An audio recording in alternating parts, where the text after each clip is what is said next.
Good evening, everybody, and thank you for joining us tonight. My name is Yana Ovcharenko, and I am an outreach coordinator here at Education USA Ukraine. And I hope that you remember that Education USA is your official source on US higher education. So, we are happy to welcome you to our Thursday lecture, and it's going to be really interesting as we're going to find out how does the US higher education system look like and how to find the best universities to study at.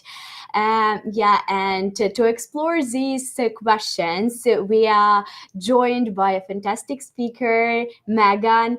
Megan has a great expertise in the field of international education. She has been working at several American universities, and oh my gosh, she has visited more than 60 countries to help young people to find the best place to study at based on their values, dreams, and goals. So, as you could understand, tonight you will have a chance to take your first steps towards choosing the right university for you and to get a quality education in the United States. Before we dive into the topic, I would like to let you know that at the end of our event, there will be a Q&A session and you will have a chance to ask all your questions. Yeah, you can use a chat box to do it. So, Megan, we are giving you a warm welcome and the floor is yours. Thank you so much. Hi, everybody. It's so lovely to be here with you this evening.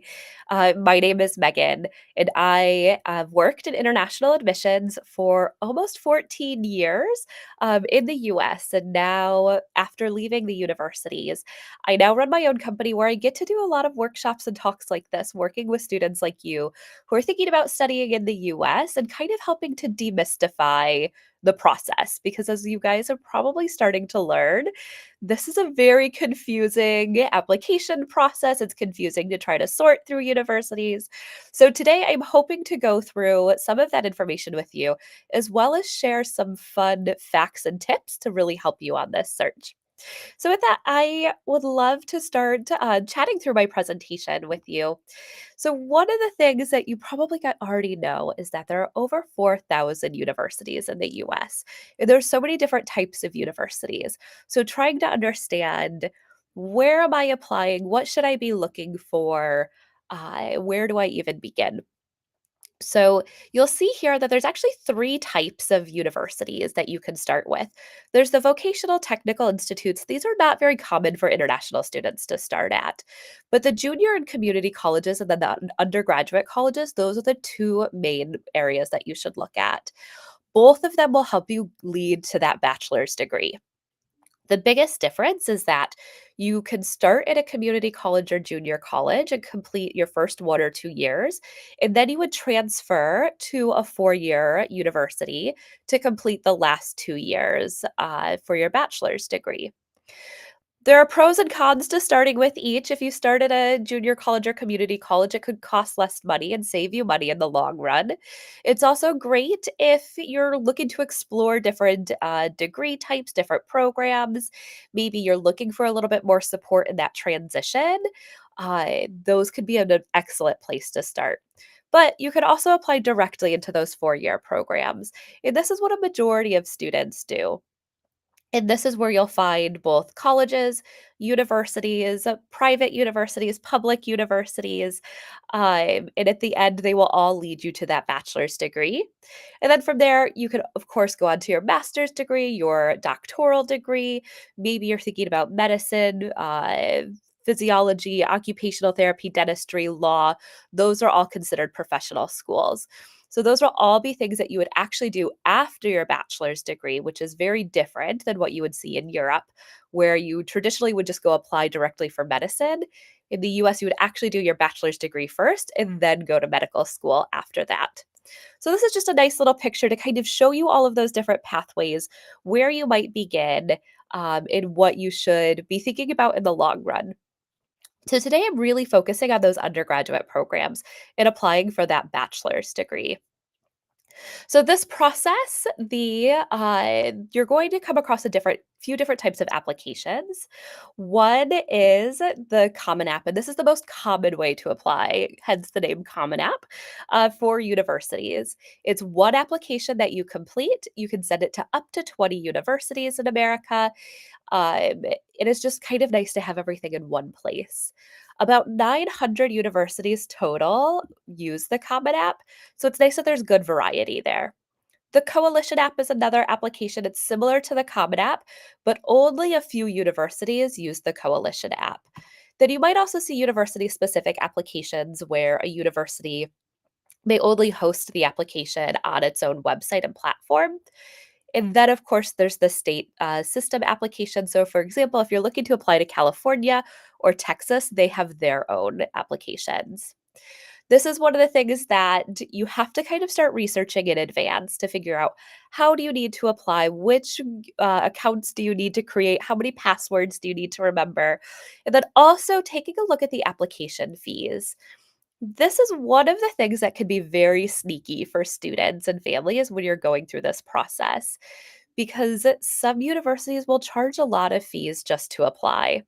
So I know students who they weren't paying attention and weren't thinking about this. And then when they went to go apply for their university, they realized that they were paying over $2,000 just in application fees.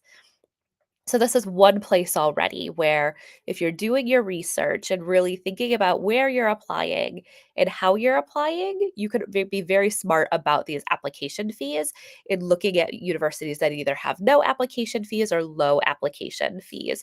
Or sometimes they will be willing to waive the application fee for an international student. Universities will have some basic documents that you will need to prepare. The first I want to talk about is test scores. I'm sure you guys have heard so much about the SAT or the ACT, and you probably feel so much pressure just when I say those words and thinking, oh my gosh, I need to prepare for these exams. I need to take these exams. I need to get a perfect score. Let me tell you, it's actually okay. Most universities are actually still test optional. I know we see so much hype and so many news articles right now that say, oh, testing is coming back. Universities are going to require them. It's really just a small handful of universities that are requiring the exams again. But 99% of all the rest of the universities are still test optional or test blind. So maybe you don't want to take the SAT, maybe you're not great at taking exams, or maybe you took it and you aren't happy with your scores. It's okay. You're going to find plenty of universities to apply to. You will have to take an English language proficiency exam. So either the TOEFL, IELTS, or Duolingo. These are going to be, of course, the most common ones. I generally recommend if all of the universities you're applying to accept Duolingo, that's usually the easiest to plan around because for the Duolingo English test, you can take it at home. It's less expensive than the other options, and it's just more convenient. For TOEFL or IELTS, you do have to go find a testing center and register for a testing day and get a seat. So, depends on the type of environment you want to have and what kind of flexibility you have in your schedule. The other basic documents are going to be your transcripts. So, universities want to see your ninth, 10th, and 11th grade, as well as any predicted grades you have. And this will depend on the type of curriculum you're in. Many times, if you're in your national curriculum, you may not have predicted grades. But if you're doing something like the Cambridge A levels, or if you're doing IB, you might have those predicted grades to send in. Outside of that will then also be your letters of recommendation. A couple big tips for this. A lot of students think that you should have the teacher who gives you the best grades write your letter of recommendation, but it should actually be the teacher that knows you the best and who can actually talk about the type of student you are in the classroom. So, what we want to know from your letter of recommendation is what kind of student are you? Are you helpful to other students? Do you help mentor other students? Are you a good with teamwork and communication? Those are the types of attributes that we want to learn about you from this letter. So, again, really thinking about who knows you best and who can really talk about those types of skills. And then the last, which is actually the first bullet point, are those personal statement and supplemental essays. I'm going to dive into these a little bit more for you, but I will say this is very university dependent. Not every university asks for a personal statement or supplemental essays. And this is the biggest thing in the process that you have to plan ahead for. They can take quite a lot of time to write. And this is honestly where we spend a lot of time when we're looking at your application. Your personal statement really is going to show who you are as a person. The way that I tell students to think about it is as an application reader, I want to feel like I am sitting next to you on a park bench and you're telling me a story about your life, and I feel like I know who you are. If I feel like I'm connecting with you, that is a great sign. If I can then also imagine you being a successful student at my campus, then I'm going to want to admit you. So, really think about something that you can talk about from your life that has maybe changed what you want to study or changed your life goals. Or maybe it's really made you rethink about your future or education, things like that. Supplemental essays, on the other hand, are going to be a lot more specific, and that's because they're a lot shorter. The personal statement is generally going to be a maximum of 650 words, whereas the supplemental essays may only be 100 words or 200 words. They have to be short, sweet, to the point. These are where universities want to see that you've done the research on their university and can talk specifically about why you want to go to that university. So, a very common supplemental essay question is simply, why this university or why this major? They want to see that you have spent time on their website, that you've reached out to the admission officer. Maybe you've talked to current students or alumni of that university and can be incredibly specific about what it is that you want to get out of that university or that program. For your personal statement and your supplemental essays, do not use ChatGPT and be very careful with Grammarly. Couple reasons I say this. One, and this will sound incredibly harsh when I say this. If you are applying to very competitive universities, so maybe the Ivy Leagues, or if you're looking at the top 20 universities, if they suspect that you've used ChatGPT, they don't even have to even check, but if they suspect that you used it, you're going to be denied and they're going to move on. They have so many applications that they'll just move on to the next person. So you don't want to jeopardize that chance. Same kind of with Grammarly. And I know Grammarly can be great to double check your sentence structure, but sometimes when those essays are checked with AI, Grammarly can come back or it can say, come back and say, like, oh, there's some sort of AI used here. So just be very careful if you use Grammarly. It is okay to use ChatGPT, though, to help organize your thoughts. Or maybe you talk to ChatGPT and say, like, this is my idea for this essay. How does this outline look? That's okay to do. But definitely don't go to ChatGPT and say, hi, will you write my personal statement for me? It has to be 650 words. Definitely don't do that. The other really important thing in your application that we're going to look at is those extracurricular activities. The reason I put both of these things on the same slide is because these are the two parts of your application where we get to know who you are as a human being. This is where you really come to life. And your extracurricular activities are definitely a piece of this. We want to see that you're doing things outside of the classroom, and it can be anything. There's no perfect extracurricular activity, there's no right thing to be doing. What we are looking for is that you are involved in activities, that you're passionate about these activities. We want you to be getting leadership skills. We want you to be getting communication skills. We want to see that you're thoughtful about what you're doing. So, for example, there are sometimes I'll be reading an application and I'll see that a student lists 10 very random activities, and you have to list the amount of hours and time that you've spent doing it. And I'll see, like, oh, they did this maybe for an hour once. Like, but was that really being involved? Are you really passionate about this? Probably not. What I would rather see is that you list 4, 5, maybe 6 activities that you're doing that you're passionate about. A lot of students think that this activity has to be related to your school or has to be specifically related to what you want to do with your life. They can be, but they don't have to be. What we love to see is that you're doing things that, again, you're truly passionate about and enjoy doing. So, for example, maybe you love to knit. So, maybe you've started a knitting community in your neighborhood. Maybe you love to tutor, and so you've started tutoring some of the kids in your neighborhood.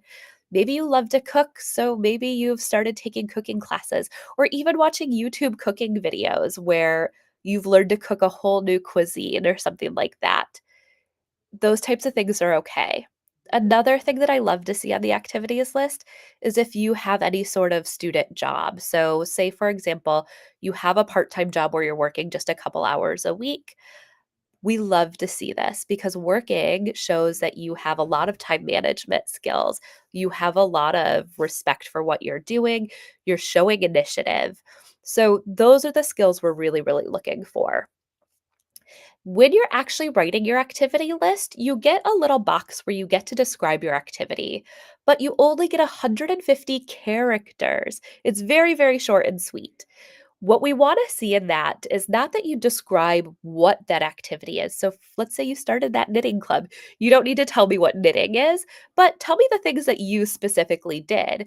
That you engaged 20 new members, that you've led 5 sessions. Use numbers and really quantify your specific contribution. And then here's kind of a fun fact, you can use ChatGPT to help you with this part of the application. We're not checking this for ChatGPT. It's so short and sweet. I honestly tell students that if you have a resume that you've already written, you can copy and paste that specific activity into ChatGPT and say, "Hi, can you help me summarize this in 150 characters?" It's a great way to help start that process and really narrow down that activity. So definitely use ChatGPT in that way. One major piece of this process is the timeline of applying to US universities. You really have to have an Excel spreadsheet of how you're tracking every university you're applying to, every deadline, every piece of material they need. One of the most complicated parts of this process is every university does it differently. There's no standardization in the US. So, generally, universities will open their applications around August 1st. And then you'll see that some universities might have a November 1st deadline, they might have a November 15th or December 1st, or maybe they have a rolling admissions deadline. We'll kind of go into some of those in just a second. The most common you'll see is the November 1st through December 1st early action, early decision deadlines. So, this will give you a couple months to really refine your application, those essays, and those types of things. And then be prepared to submit your applications a few days before that deadline. Do not wait till November 1st or December 1st to submit your application because what if your Wi Fi stops working? What if the application crashes or their website crashes? These are things that always happen every single year. So I always say if you have a November 1st deadline, you should submit your application no later than September or October 25th, 26th, honestly. And then same for December 1st deadlines. Really submit your application, by November 24th, 25th. This gives the university also time to process everything. So you can see if you're missing documents, if you need to follow up with them with any questions, things like that. Again, I mentioned that these are generally those early action, early decision deadlines. I'll talk specifically a little bit more about early decision in a bit, but just keep in mind you can only apply to one early decision university. You can apply to as many early action as you want, but you only get one early decision. And that's because if you're admitted to that university, then that's where you're going. It is an agreement that you sign in the application saying, if I'm admitted, I'm coming. So you get one of those, and you have to know that that's really where you want to be. And then again, you'll also see rolling applications. And these are universities that They don't really care when you apply. Everybody has the same advantage throughout the year. So if your application is ready on September 1st, amazing, you can apply. If your application's not ready till March 1st, that's fine as well. You'll see a lot of universities that do this, and that's because they don't want you necessarily to have that pressure of that deadline. One great thing universities will do in March and April is they'll send you what's called scholarship and financial aid packages. These are where, for the universities you're admitted to, they will break out what that first year cost really looks like. So they'll show you that specific tuition, the specific living costs, and then if you have any scholarships or financial aid, they'll show you what those are and what your final cost is at the end of the day. This is a really great time to really compare your universities you're admitted to and talk about, does this cost fit into our family budget? Is this feasible for 4 years for our family to pay? Is this cost worth going to this university?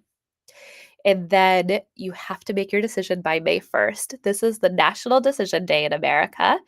And so by this day, this is where you'll want to have made your final decision. And again, that last thing, I'll say it again, watch for different application deadlines, but also watch for different scholarship deadlines. A lot of universities will have, separate scholarship applications for special scholarships that'll have different deadlines. So really make sure you're reading every email that you get. Make sure once you apply, you'll get a portal to log into those portals. It's a lot of work, but again, you never want to miss out on a scholarship that you might be eligible for. So diving into some of my tips and tricks. So deadlines, as I said, you'll have to look for these separate application and scholarship deadlines. These definitely exist. One of the big things as well is that in America, part of our culture is we take deadlines very seriously. So many times if you miss a deadline and you email me and say, "Oh, Miss Megan, I know the deadline was 2 days ago. I'm ready to submit the documents." I might have to say, "I'm so sorry. We had 5,000 other students who hit the deadline. We can't accept anything late." So really, really make sure you're planning ahead and submitting everything ahead of time. I talked already a little bit about that early decision, early action, regular decision. Just make sure you have a plan for these. For that early decision, ED is a shortened way that we call it. Only apply to an ED university if you know that you can afford them and that you know with every fiber of your being that that is the university for you. As I mentioned, when you apply early decision to a university, you actually sign an agreement that says, if admitted, no matter what the cost, I'm going to join your university. Some universities that are early decision are ones that offer great financial aid. So they could be to your advantage to apply early decision. But again, don't apply if it's not a university you'd be happy attending at the end of the day. Make sure you're planning ahead. University in the US is a 4-year commitment. And so you want to make sure that it's somewhere you're going to be happy, you're going to be successful, and that you're going to be able to afford for 4 years. Be ready to provide any financial documents for need based financial aid yearly. So, this is one of those things that can also be very tricky. So, universities in the US, many will offer scholarships based on academics or merit. When it comes to financial aid for international students, it's actually less than 10% of universities that will offer need based financial aid. So, your number one source of funding is going to be scholarships. If you're admitted to a university that offers need based financial aid for an international student, that's absolutely amazing, and you should be very excited about that. For that need based financial aid, there is an application you'll fill out called the CSS profile, or a university will have its own application. They are going to want to see your family tax forms. They might want to see bank statements, salary letters, pay stubs. If your family owns property, they might want to see documentation on that. And you have to be prepared to reapply every single year for financial aid.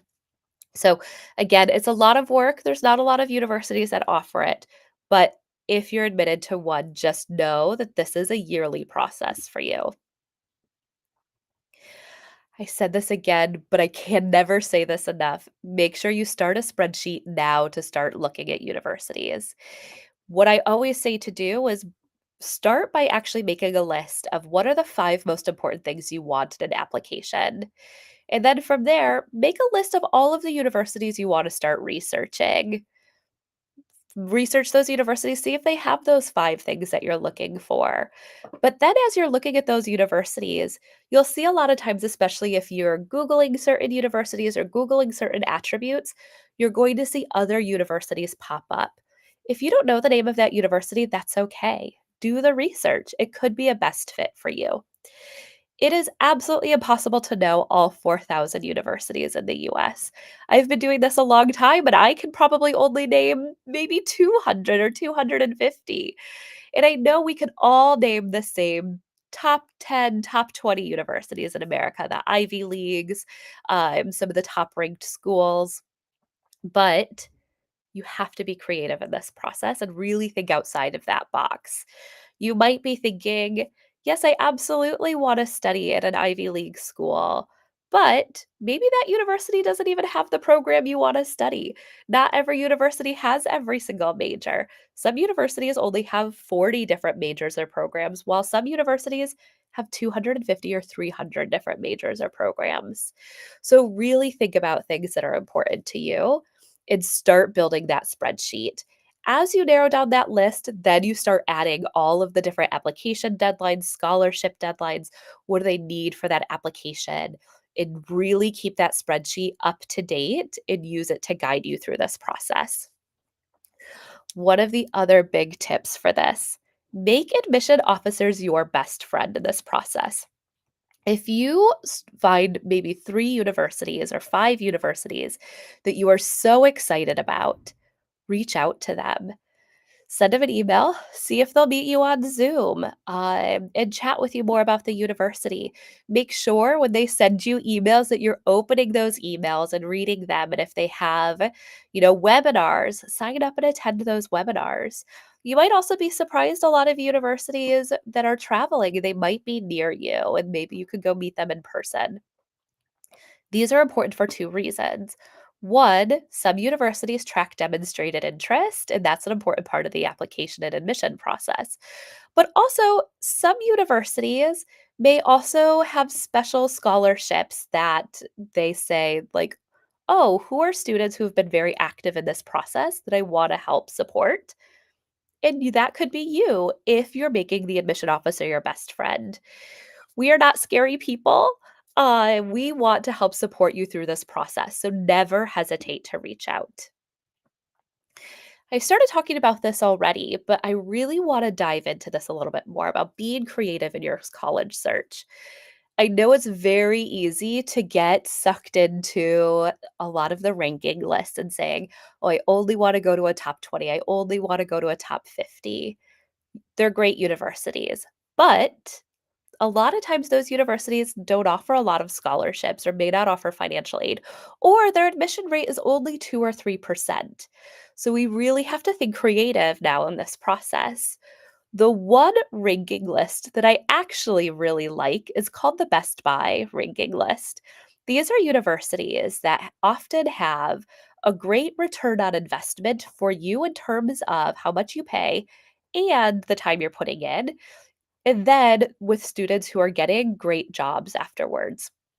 These tend to be universities that have placement rates of over 95%, which means that within 6 months of graduation, 95, 96, 97% of their students either have a job or go to graduate school, which is great, right? You're going to university to help you get a job or go to graduate school. So that is a type of statistic that is very important to look at. I talked at the very beginning about considering community colleges and transferring. This could be a great way to save money in the long run. It could be a great way to kind of get your feet wet in the process before you fully dive into a university. You can also start in your home country, or start in Europe and transfer to the US. This can be a little tricky, but it can help potentially save a little bit of money. And of course, living with friends or relatives that you might have in the US can also help. One really interesting to think about as well is thinking about studying outside of the big cities that we often talk about. And you might be looking at this picture and thinking, why is anybody talking about Kansas? Where is Kansas? Why would I even consider Kansas? I actually live close to Kansas. I live just north of Kansas. But let me tell you a little bit about the city I live in. I live in the number one city in the world for Fortune 500 companies. I live in the number one city for millionaires per capita, the number one city for college, excuse me, college interns to get jobs, the number one city for paid internships. And the most recent amount I heard is that on average, students were making over $25 an hour at their internship, which is actually quite a bit of money. We're also in one of the lowest cost living areas in the country. I describe my city to a lot of people, and they're like, there's no way. You must live in New York. You must live in San Francisco or Seattle or LA. Absolutely not. I live in a city called Omaha, right in Nebraska, right in the middle of the country. This is considered a second tier city in America. But the students who come studying in this city, they are getting internships and jobs with companies like Microsoft, Google, Yahoo, Meta. They're working with companies like Deloitte if they want to go into some of that consulting. We are also the insurance capital of the world. So lots and lots of interesting opportunities. But this obviously isn't going to be the number one place you've probably thought about studying. So, really thinking about those second and third tier cities, you're going to find a lot of those same Fortune 500 companies. The cost of living is very low. So, thinking about the Midwest, the Great Plains, or the southern part of the US, get off the coasts. Those are going to be the most expensive places.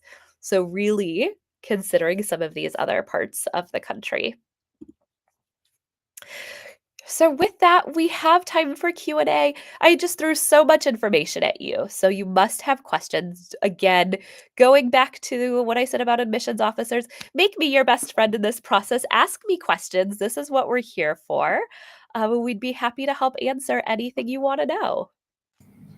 Yeah, sure, guys. Do not hesitate to ask questions. Megan, thank you for such great presentation. And I do like the memes you put in it. Really, they are Thank you. great. They are great. Yeah, and thank you for finding time to join us. Guys, we are Course. waiting for your questions. Yeah, and I have my question actually. If we talk about college search, yeah, so what should be the first steps? I mean, I only started this journey, yeah, and I have decided, okay, I want to study in the US. Where should I find them? Just Yeah. Google, or what should I do? So, I mean, definitely Google, and you can get lost in all of those Google searches where you think it's been 5 minutes, but it's really been 2 hours. You could also use a lot of websites like College Board or Niche to also help think about it. Some of the first things that I always say to start thinking about is university size. That's a good one. For example, the smallest university in the US has less than 100 students, whereas the largest university in the US has over 100,000 students. Do you want to be in a smaller community? Do you want to be in a larger university? I sometimes talk about me and my little brother with this as well. We could be twins. We're very similar. We actually even studied similar programs at university, but I wanted to be somewhere that was smaller. I knew that I learned best in a smaller classroom where I got to know my faculty, where I felt comfortable talking to my faculty, but my brother wanted somewhere that was a large university. He didn't care if he was in a class with 100 students. That's not how he learned. He really was much more of a self-taught, but he wanted to have that big American football Saturday or go to the big basketball games, going to March Madness. So that was the type of university vibe. He wanted the size he wanted. I went to a university with about 4,000 students, and he went to a university with 40,000 students, and we both loved our experiences. Yeah, definitely. Yeah, guys, you have to choose the best fit for you, but this fit should be based on your values and dreams, yeah, and your criterias. So I see quite a lot of questions in the chat, and I believe that many people want to be friends with you, as you Yes. said. So I believe that our support tech can help us to see all these questions. So let's start with the first one. Yeah, so many people say thank you. Yeah, I believe that if our support can hear us, so maybe we can see these questions on the screen. Okay, anyway, I can read them. So, thank you so much for the session. Is the process similar for the master's applications? A little bit. So, the biggest thing they're going to be looking at that's different in the master's versus the bachelor's is that you've done a lot of those extracurricular activities or maybe internships specifically in that field. They want to see that you have some growth and some experiences directly with what you want to study.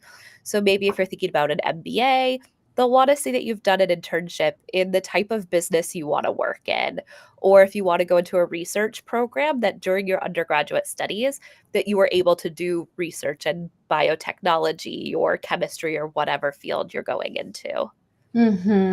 Thank you for your answer. And guys, just letting you know that we are going to have a session focused on the graduate admission really soon. So please stay tuned and see our announcements in Instagram, in Telegram, to not miss this session. Okay, let's move to the next question. Hi, huge thanks for the inspiring session. Super insightful and honestly made me even more curious about what's possible. I'm currently helping my younger sister explore graphic design programs. Okay, that's not a question, I believe, just a feedback. Yes, thank you for your feedback. It's really valuable for us. Okay, Victoria. Victoria asks, is IELTS online acceptable by US universities? In Ukraine, I can do only IELTS online. So it's going to depend, which is honestly sometimes the most common response you'll get when asking some of these broader questions. Since every university can set their own policies, it just depends on the university.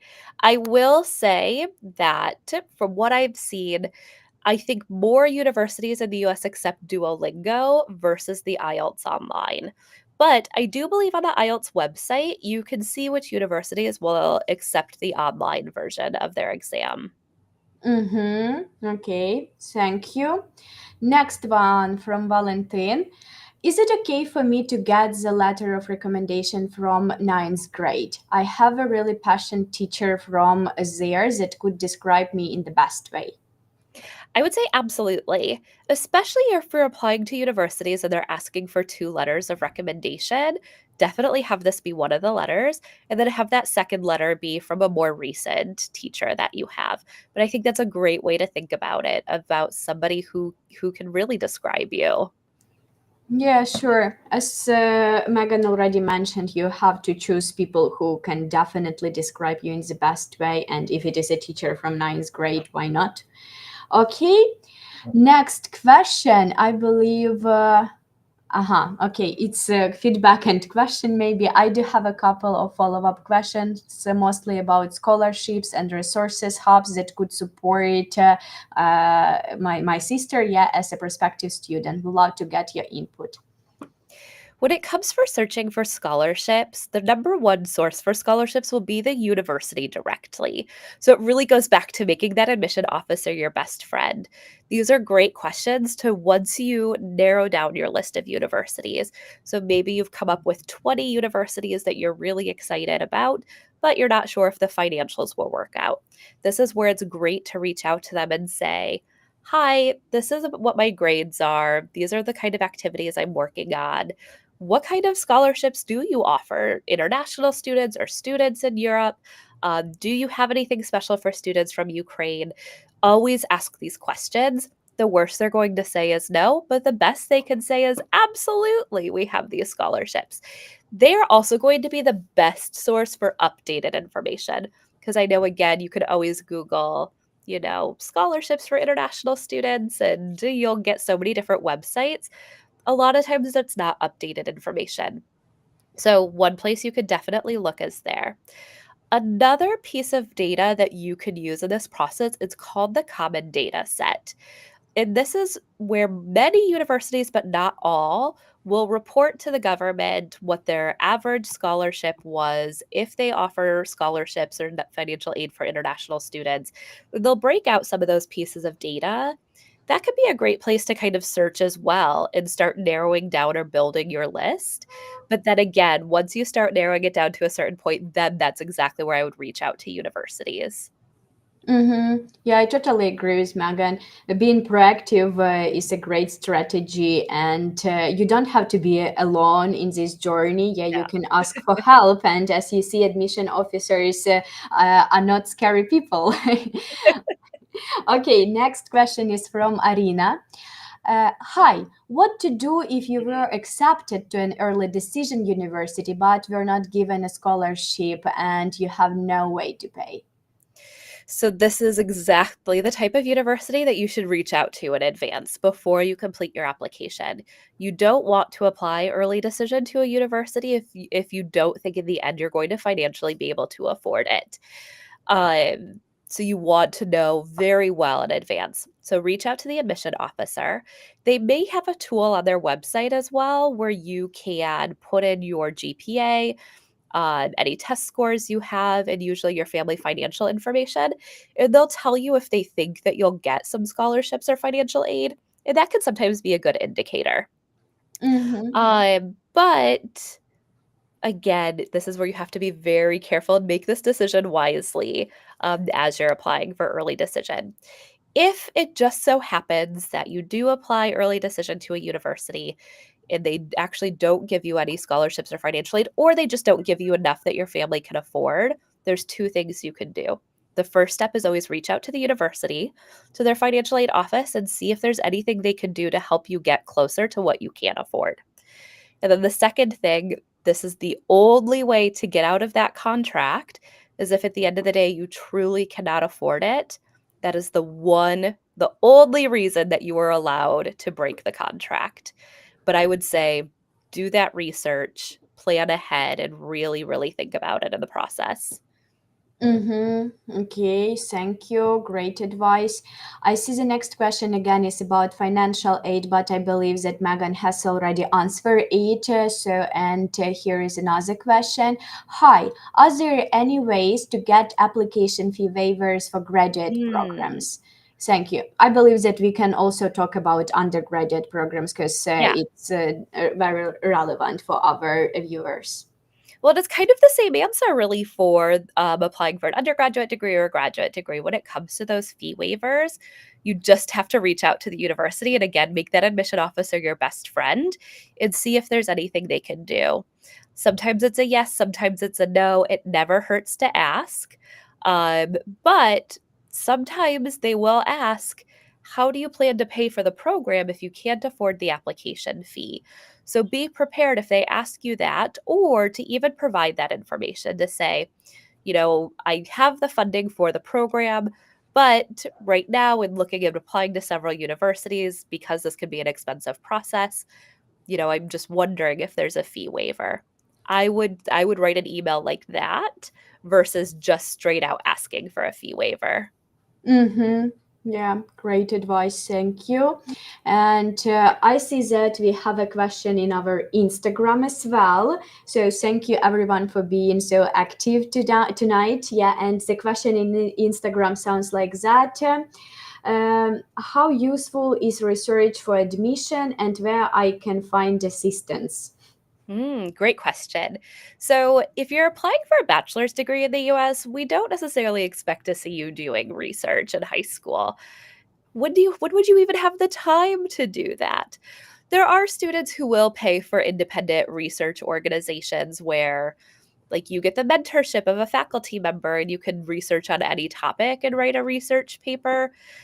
You can do that, but it's just okay. Like I'm not gonna lie. Sometimes when I see that in applications, I'm like, this isn't great. You're just paying for a service.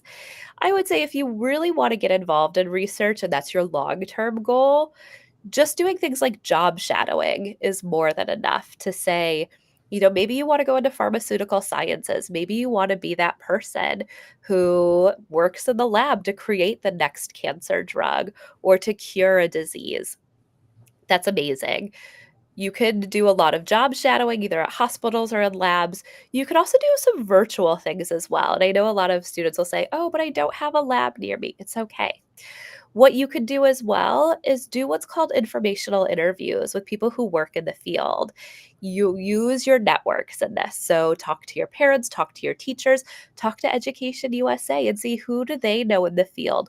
Or especially with Education USA, they can reach out to me, they can reach out to other universities and say, hey, my student really wants to know more about this specific type of research. Do you have a faculty member or an alumni who could help connect with them to talk? Use your resources in this. Yeah, that's true. You always can rely on Education USA, Yes. guys. So, and you even have a chance to sign up for a free consultation. So, just type in the Google Education USA consultation, yeah, and reach out to us. We would be happy to help.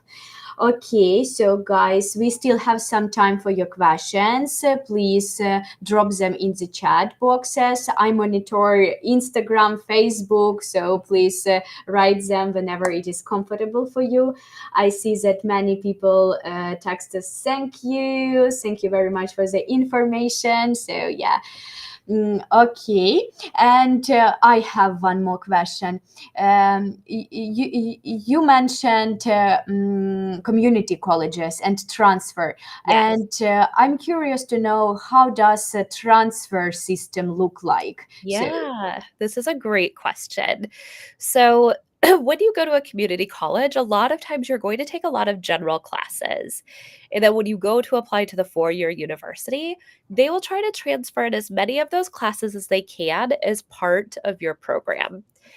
At a four-year university, there's actually three different types of classes you'll take. You'll take your major classes. So those are the ones that are directly related to your program of study, to what you want to do with your life. You will also have your general education classes. These are classes that all students have to take, and this is why the American education system is a little different than every other country, and part of why it takes 4 years. These general education classes will be like an English class, potentially a theology class, a philosophy class. And it's really just to give you a very well-rounded education. So even if you're going to go be an engineer, you may still have to take an English class. You may still have to take a music class. It is just part of that holistic process that we have. And then the third type of class that you'll take is called an elective. And these are classes that you get to pick and take that you are just excited to take.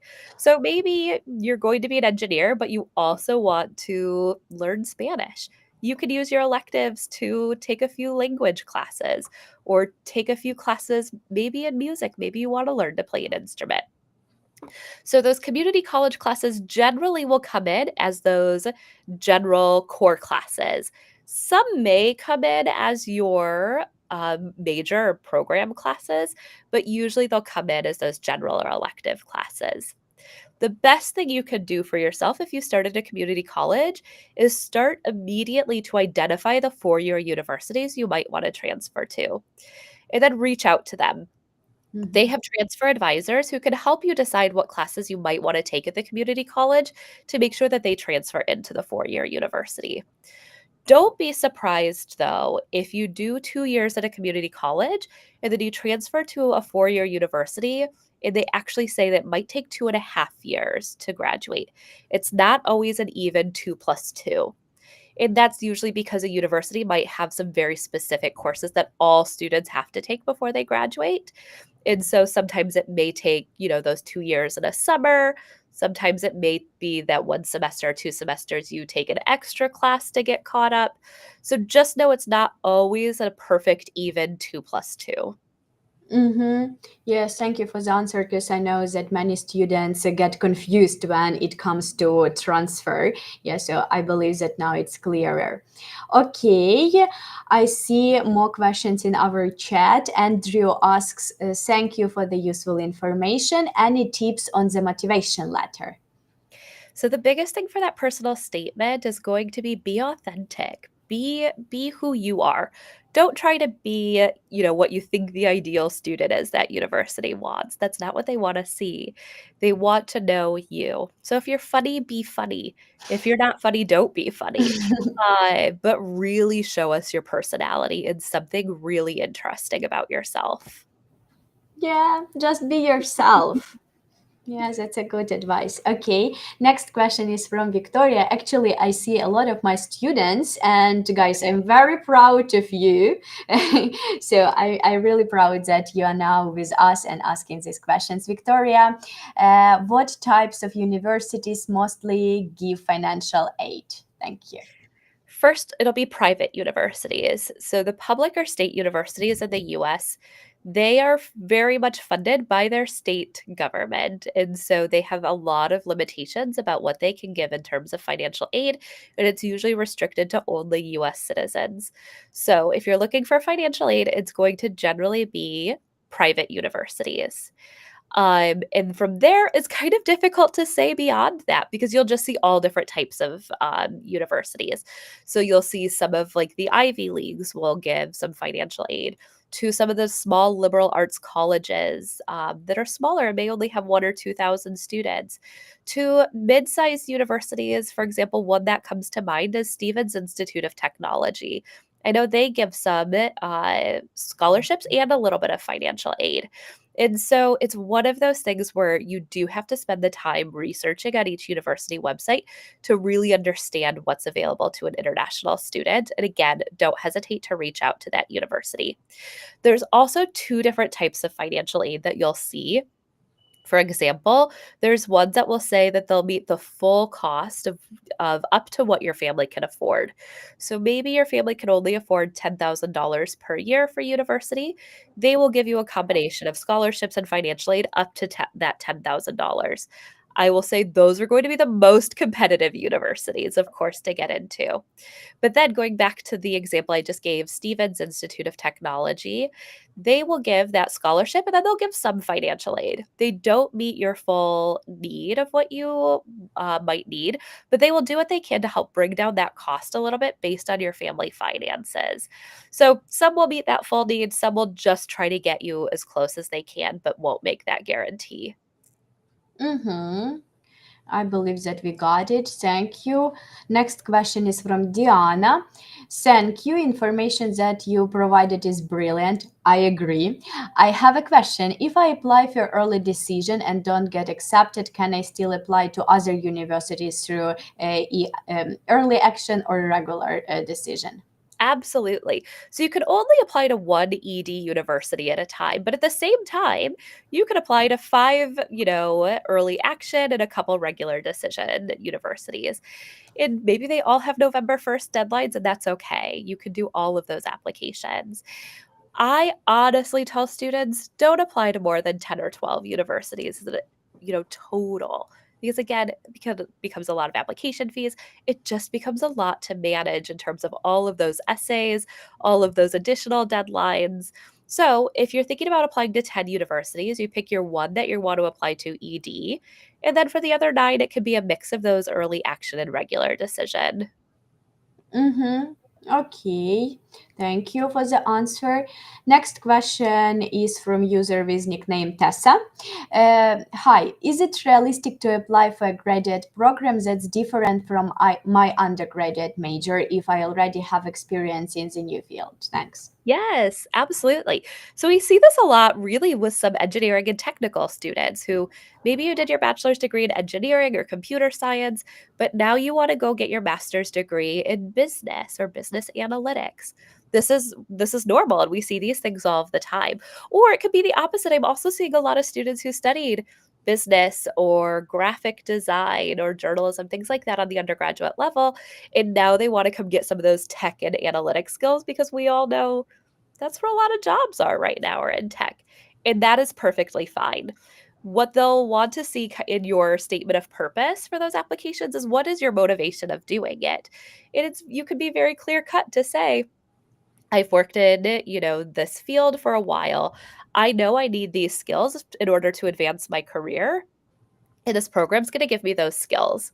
So totally normal. And I say absolutely do it. Yeah, go ahead. Okay, next question is from Pasha.